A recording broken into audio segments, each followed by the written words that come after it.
सो हे hi hello guys, hopefully आप लोग ठीक ही होंगे। तो चलिए हम अपनी स्टोरी दिल दिया गल्ला को स्टार्ट करते हैं।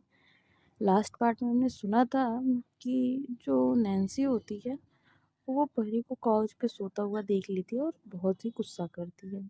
उसके बाद से दीक्षा कैसे भी करके नैन्सी को उसके रूम में भेजती है और वो परी को सर्वेंट क्वार्टर दिखाने के लिए लेकर जाती है। अब इसके आगे इधर जो दीक्षा होती है वो परी को लेकर सर्वेंट क्वार्टर आ जाती है, जहाँ पे पहले से ही सारे सर्वेंट अपने लिए कमरे चूज करके उसमें रह रहे थे। वहाँ पर कोई रूम खाली नहीं था और कोई अपने कमरे में परी को रखने के लिए तैयार भी नहीं था, जिसे देखकर परी फिर से रोते हुए कहती है, अब मैं कहाँ रहूंगी। तो जो दीक्षा होती है वो गुस्से में बोलती है, पहले तो तुम रोना बंद करो यार, मैं कोई इंतजाम कर रही हूँ ना।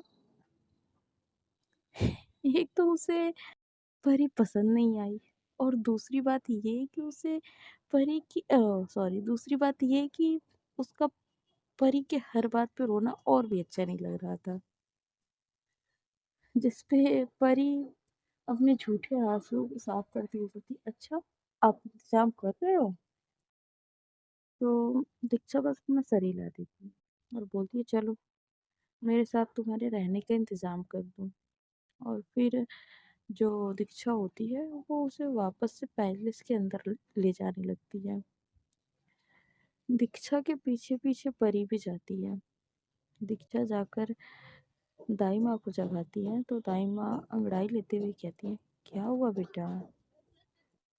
तो दीक्षा बोलती है, वो दाई माँ, इस लड़की को आज रात के लिए अपने पास बुला लीजिए, कल इसके रहने की कोई ना कोई व्यवस्था तो हो ही जाएगी।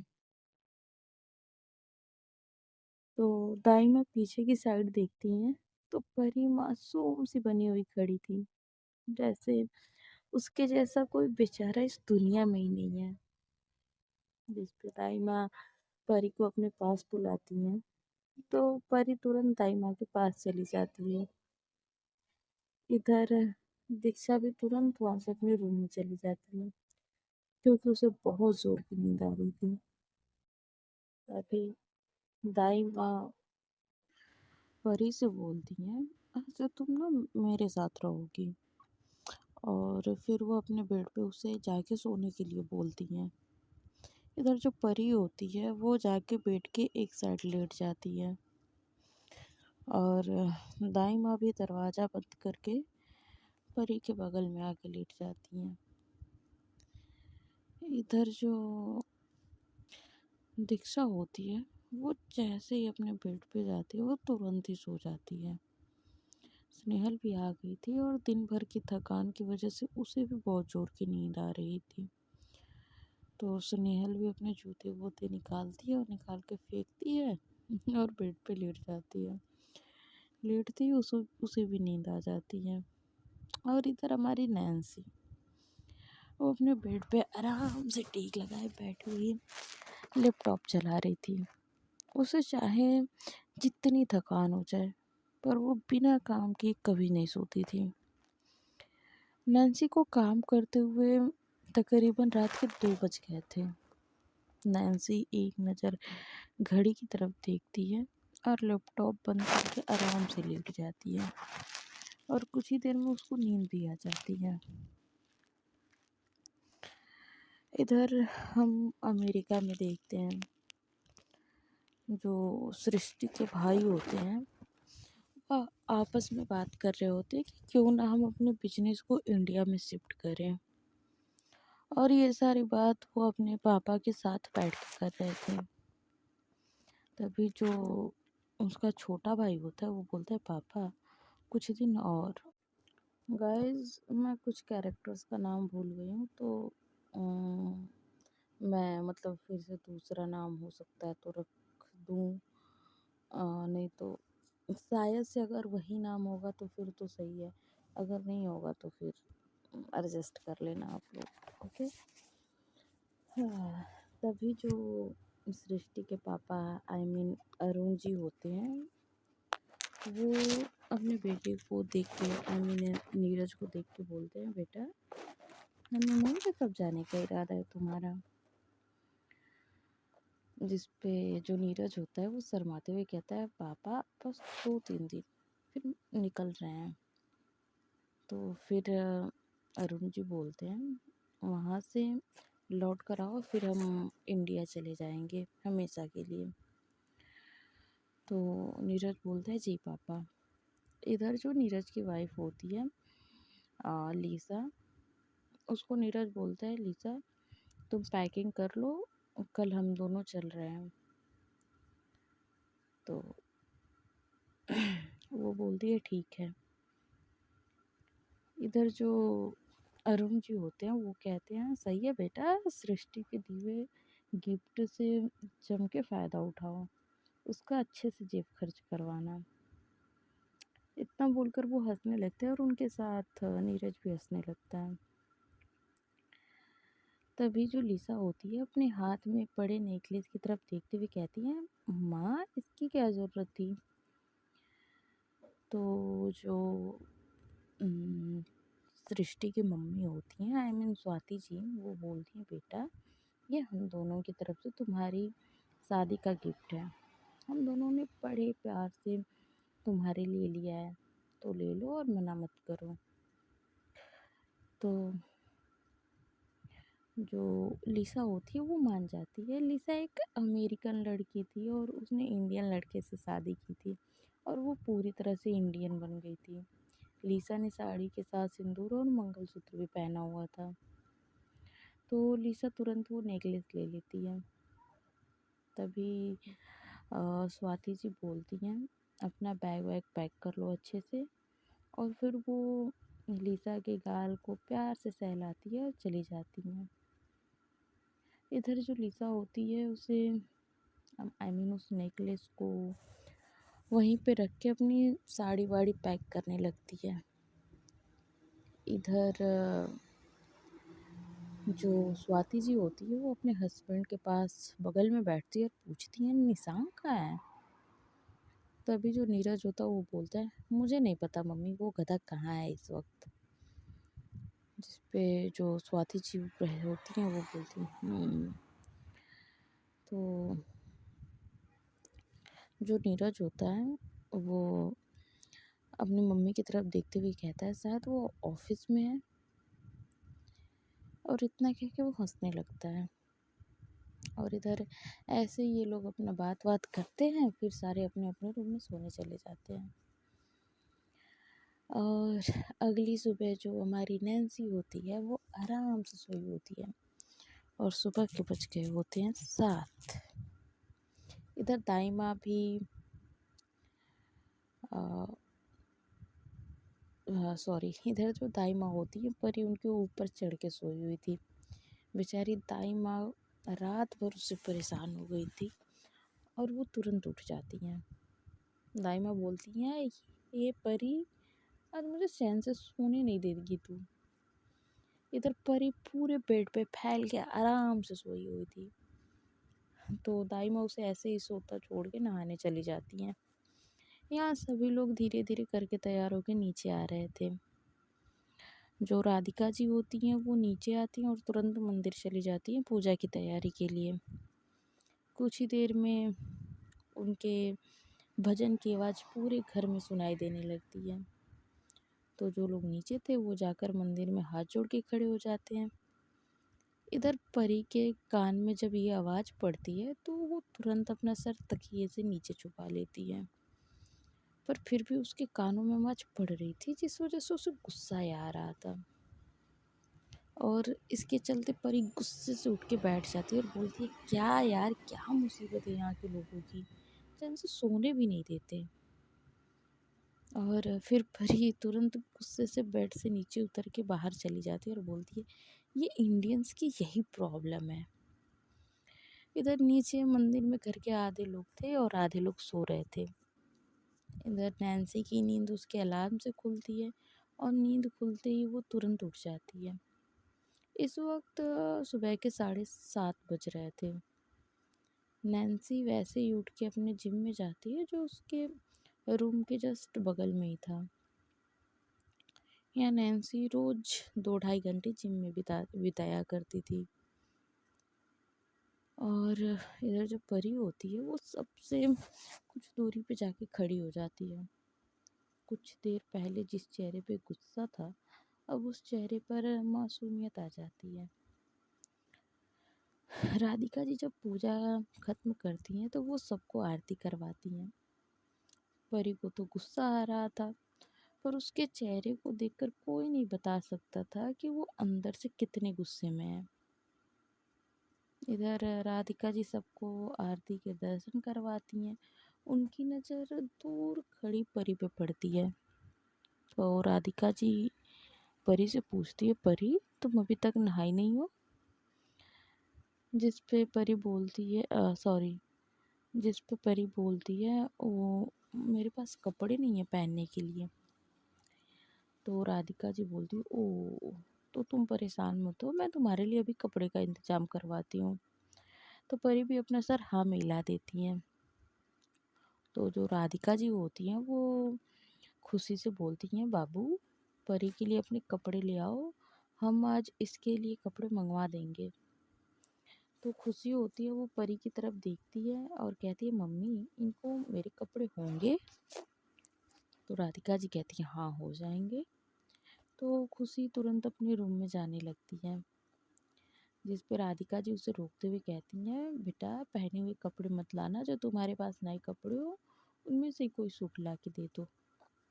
तो खुशी अपना सर हिलाती है और तुरंत अपने कमरे में जाकर एक ग्रे कलर का नया सूट लेके आती है और वो फिर परी को देते हुए कहती है, ये लीजिए। और उसके बाद से जो दाई माँ होती हैं वो परी को देखते हुए कहती है, बेटा तुम जाके जल्दी से नहा लो, फिर किचन में आ जाना। इधर परी भी तुरंत दाई माँ के रूम में जाती है और सूट को देखकर तो भाई उसका मुंह बन चुका था, क्योंकि परी को सूट पहनना बिल्कुल भी पसंद नहीं था और भाई अभी के लिए उसे सूट ही पहनना पड़ेगा। इधर दाई माँ परी के रूम में जाके सॉरी जो परी होती है वो दाई माँ के रूम में जाके तैयार होती है और नहा के वो सूट पहनती है। परी खुद को मिरर में देखती है तो खुद की ही बलाई उतारने लगती है और फिर बोलती है, क्या बात है परी, तू तो आज पूरी इंडियन प्रिंसेस बन क्या गई? मैं तो ऑलरेडी इंडियन ही हूँ। ये बात परी अपने मन में कह रही थी।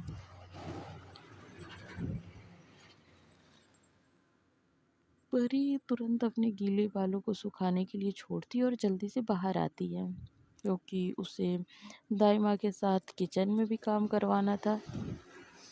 तो परी जाती है और दाई माँ के सामने खड़ी हो जाती है और कहती है, हाँ माँ बोलो क्या करना है? इधर जो दाई माँ होती हैं वो नज़रें उठा के परी की तरफ देखती हैं। उस ग्रे कलर के सूट में वो गजब की खूबसूरत लग रही थी। तभी वो बोलती, अरे वाह तो बहुत प्यारी लग रही है इस कपड़े में। तो परी जो होती है वो अपने चेहरे पे दुनिया भर की मासूमियत लाते हुए बड़े प्यार से बोलती है, सच्ची मैं सुंदर लग रही हूँ? जिस पे दाई में बोलती हैं हाँ, और फिर उसके सर पे हाथ फेरते हुए कहती हैं, मतलब ये बात वो उसके सर पे हाथ फेरते हुए कहती हैं। इधर दाई माँ की बात सुन के परी स्माइल करती है और उसके बाद से दाई माँ उसको वार्न करते हुए कहती हैं, चल आजा तुझे तेरा काम समझा देती हूँ, कोई गड़बड़ मत करना, वरना तू यहाँ के लोगों को नहीं जानती, अच्छे से सजा मिलेगी याद रखना। जिस पे परी बस मैं अपना सर ही लाती है और फिर बोलती है, क्यों यहाँ के लोग तोप है जो मैं उनसे डर के रहूं? ये बात परी अपने मन में बोल रही थी और जाके दाई माँ के बगल में खड़ी हो जाती है। तो दाई माँ उसे ट्रे पकड़ाते हुए कहती हैं, परी अभी तो जा बाहर सभी को कॉफ़ी देकर आ, फिर तुझे दूसरा काम बताती हूँ। तो परी बोलती है, ठीक है, और वो किचन से बाहर आ जाती है, सबको कॉफ़ी देती है। बाहर ही दादाजी दादी जी बैठी हुई थी। राधिका जी अपने रूम में चली गई थी और जो नकुल जी होते हैं वो मतलब राधिका जी उन्हें तैयार करने में मदद करा रही थी। इधर परी दादाजी और दादी जी के सामने ट्रे रखकर साइड हो जाती है।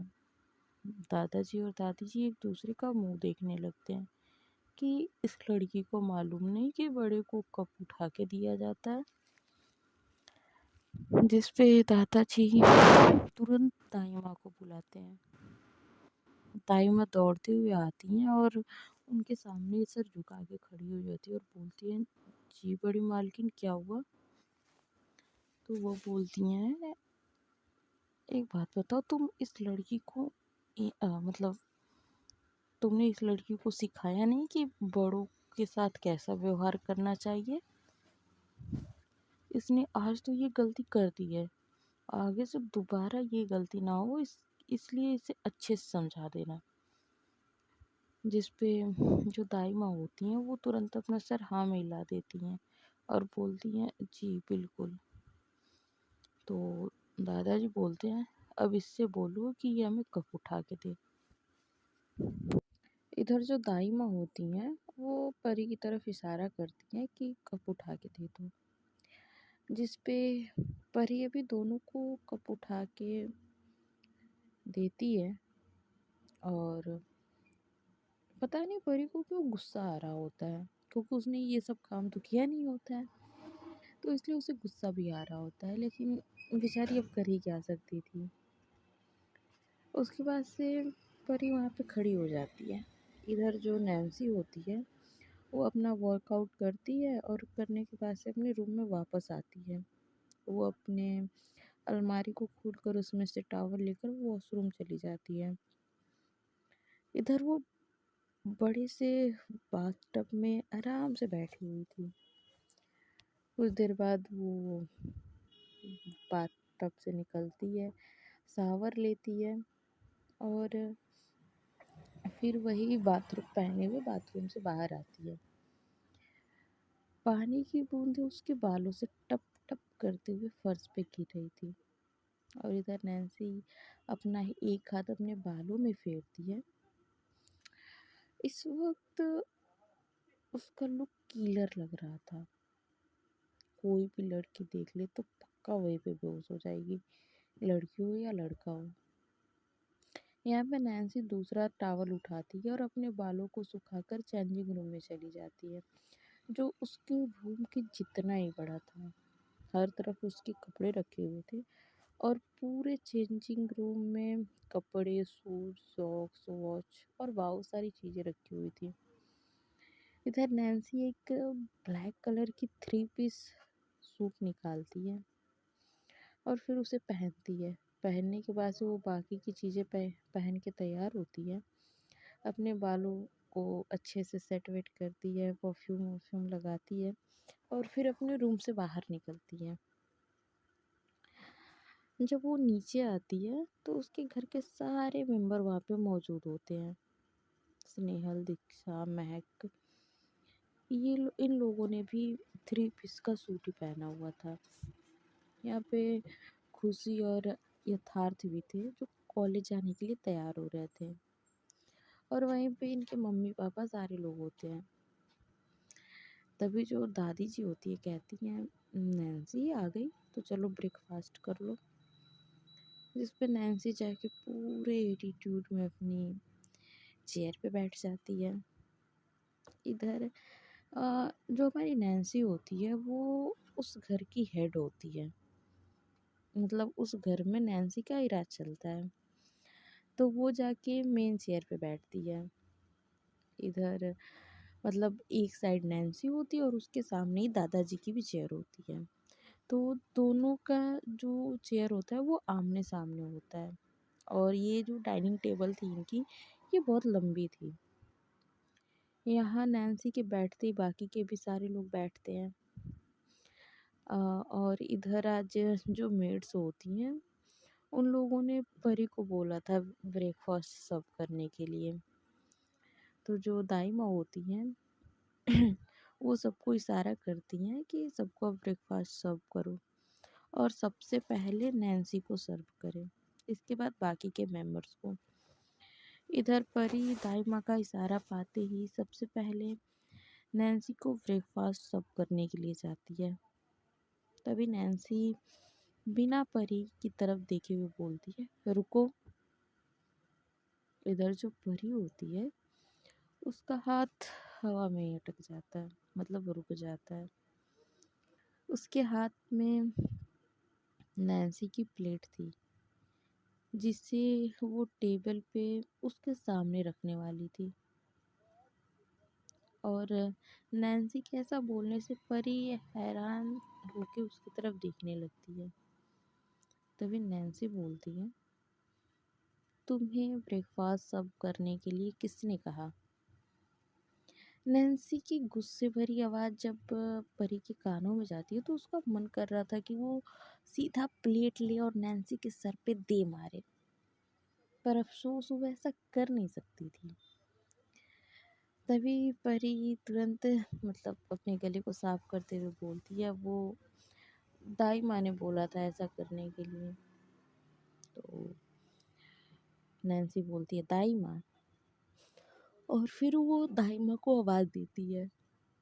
तो नैन्सी की आवाज़ सुन के दाई माँ भी दौड़ते हुए उसके पास आती हैं और बोलती है, हाँ बेटा, आपने मुझे बुलाया? जिस पे नैन्सी गुस्से को अपने अंदर दबाते हुए कहती है, आपने इस 2 कौड़ी की लड़की को मेरे लिए ब्रेकफास्ट सर्व करने के लिए क्यों कहा? जिस पे वो बोलती हैं, बेटा आपने तो कल इसे काम पे रखा था, इसलिए मैंने इसे काम करने के लिए कहा। अब बैठकर तो खिला नहीं सकती इसे, इसलिए इसे ये काम दिया। जिस पे जो नैन्सी होती है वो बोलती है, आपके अलावा मुझे कोई सर्वेंट या मेड ब्रेकफास्ट, लंच, डिनर सर्व नहीं करेगा, समझी आप? तो जिस से सुन के जो दाई माँ होती हैं वो तुरंत दूसरी प्लेट लेती हैं और नैन्सी के पास जाके कहती हैं, जी बेटा। और दाई माँ वहाँ से परी को हटा देती हैं। मतलब परी का हाथ पकड़ के उसको साइड कर देती हैं और वो तुरंत जाके नैन्सी को उसका ब्रेकफास्ट सर्व करती हैं। उसके बाद सारे सर्वेंट मिलके सबको ब्रेकफास्ट देते हैं। इधर जो परी होती है वो एक साइड खड़ी हो गई थी, उसे अपनी बेइज्जती करवाने का शौक नहीं था। उसे नैन्सी का इस तरह का बिहेवियर बिल्कुल भी अच्छा नहीं लग रहा था, जिसकी वजह से उसका मूड भी ऑफ हो गया था। सो गाइस, आज के पार्ट में बस इतना ही। मिलते हैं नेक्स्ट पार्ट में और जानते हैं कि आने वाले पार्ट में क्या होता है। तब तक के लिए bye bye, tata, take care. आप लोग अपना ध्यान रखिए। Bye bye guys.